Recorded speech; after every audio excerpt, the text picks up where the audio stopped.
Pristine, beautiful, an economic engine, high-tech, world-class bridges.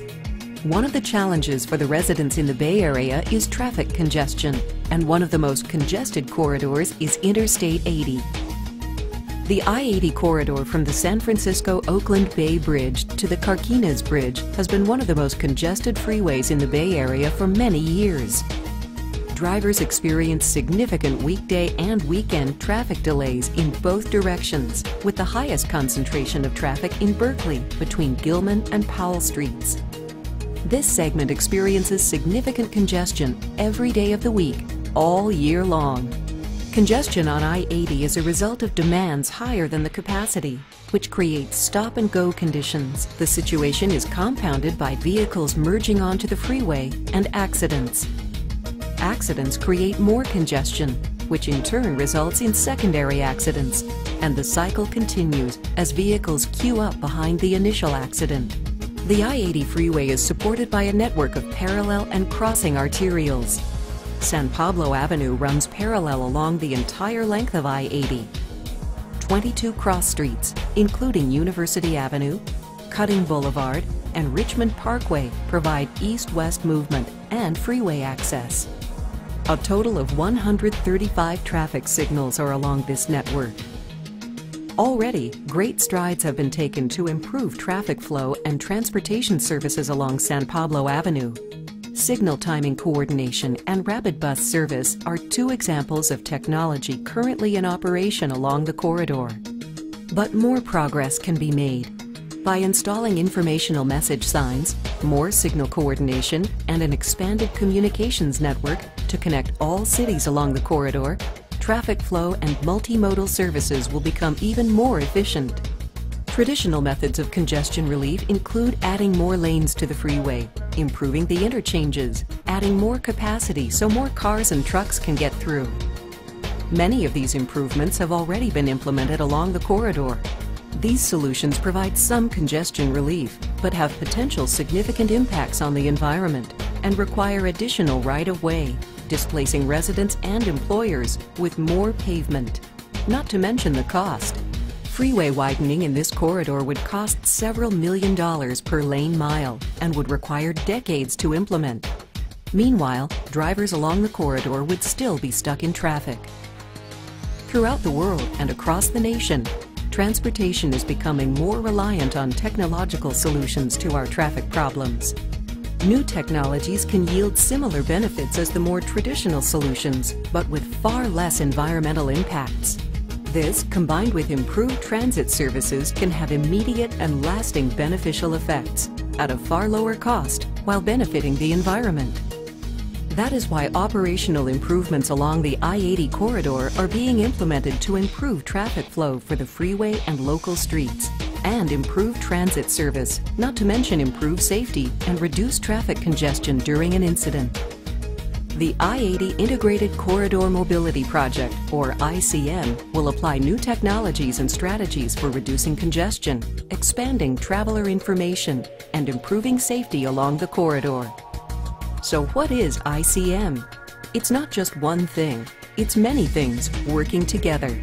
The major components are adaptive ramp metering, incident management, local street improvements, transit and traffic information, and system integration. Let's take a look at each of these. On the freeway, ramps connecting the arterial streets to I-80 are heavily used during the commute hour. Sometimes, too much traffic gets on at one ramp and the freeway backs up. That is why the I-80 ICM project includes ramp metering at 40 on-ramps. Ramp metering is more than just a traffic light. It's a way to make the freeway flow more evenly and improve the merging of vehicles onto the freeway, which reduces accidents and improves travel time reliability. Adaptive ramp metering is a proven traffic management tool that uses the latest technology to increase freeway throughput by spreading out platoons of vehicles entering at each ramp. Adaptive ramp metering signals operate as part of a coordinated control system, communicating with each other and working together to reduce the merging conflicts that can lead to accidents.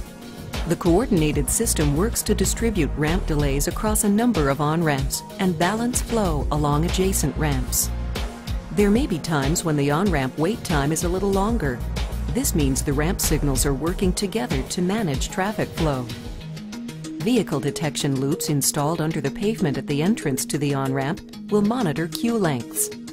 If the traffic demand on the ramp is high, these detection loops will send a message to the ramp meter to allow cars onto the freeway at a faster rate and prevent vehicles from backing up onto the local street. With the freeway flowing more smoothly, we can expect fewer incidents. But what happens when an accident does occur? Today, when there is an accident on I-80, traffic quickly backs up and drivers may not be aware of stopped conditions ahead. This leads to secondary accidents. Rear-end collisions are common on this corridor, with a higher rate of accidents in the westbound direction between Cutting Boulevard and Powell Street. Incident management on the freeway involves providing drivers with real-time information to decide which route or transportation mode to use. Drivers will receive information on overhead message signs indicating downstream lane conditions, such as lane closure information, or suggesting reduced speeds on successive sign structures to slow down in advance of a backup caused by an accident. Variable speed signs will be installed in both directions of I-80, displaying advisory speeds during an incident to slow down traffic ahead of a backup. This will result in fewer rear-end collisions and smoother traffic flow. Local streets are impacted by freeway accidents too. Some drivers will exit the freeway and use local arterials to pass an incident and avoid traffic congestion. Drivers can only guess what their best alternate route might be, where the accident is located, and when to get back onto the freeway. Incident management on local streets involves the installation of informational message signs, also known as trailblazer signs, at major intersections along San Pablo Avenue to advise drivers of the appropriate point to return to the freeway when they have passed the freeway accident. Local drivers will also benefit by receiving this information before reaching the freeway. Along San Pablo Avenue and the connector streets, traffic signal timing will be modified with longer green times to move heavy incident traffic through the corridor more quickly and back to the freeway. This will also allow local streets to return to normal conditions more quickly than without these tools. Other enhancements will be made on San Pablo Avenue and other local streets. The I-80 ICM project will implement an enhanced traffic signal control system, traffic signal communications, vehicle monitoring cameras and detection to assist Caltrans with monitoring and managing traffic during an incident on I-80. This equipment will also be used by local agencies as well as Caltrans to optimize local street signal timing performance. This means that during normal conditions, motorists will enjoy fewer red lights. The I-80 ICM project will also enhance the transit signal priority currently being used as part of AC Transit's successful Rapid Bus program. Transit signal priority will also be implemented along several WestCat routes within the corridor. Currently, there is limited transit and traffic information being shared with drivers along this corridor. The I-80 ICM project will include information display boards to advise drivers of alternate transportation modes and downstream freeway conditions. Real-time information will empower motorists to determine whether to take a different mode, helping to alleviate congestion in the corridor.